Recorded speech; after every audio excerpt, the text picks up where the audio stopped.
The area surrounding Loch Goil and Argyll is very picturesque and includes the villages of Lochgoilhead and, to the southwest, Carrick Castle. There are farms and other dwellings dotted around the glen. The main occupation involves farming and the thriving tourist trade, as well as local trade services. There is a post office and a shop, restaurants and pubs. A mobile bank visits once a week, as does a fish van.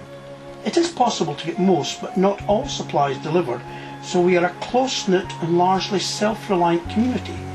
People who come to live here like it that way. Fine day. It's lovely today. Okay, so this is going to the account here? Yes, please.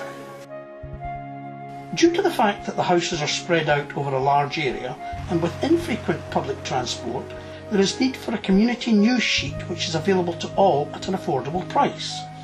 The Wee Goil was set up in May 2011 and is produced at the start of each month and hand-delivered, where possible, to those who have paid for a subscription at £10 for 12 months.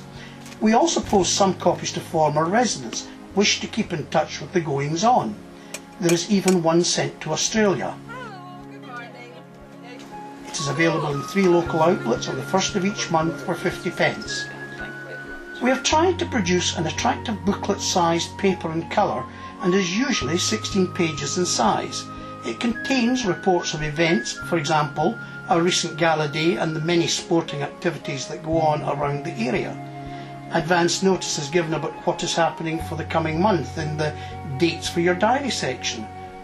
There are free adverts for items for sale or wanted, and we look for paid advertising from local businesses and tradespeople.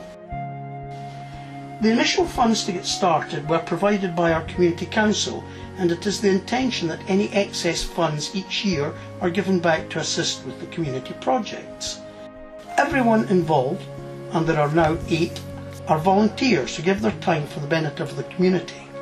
2 printers were bought and the printing is done towards the end of the month so that it is ready for the start of the following month.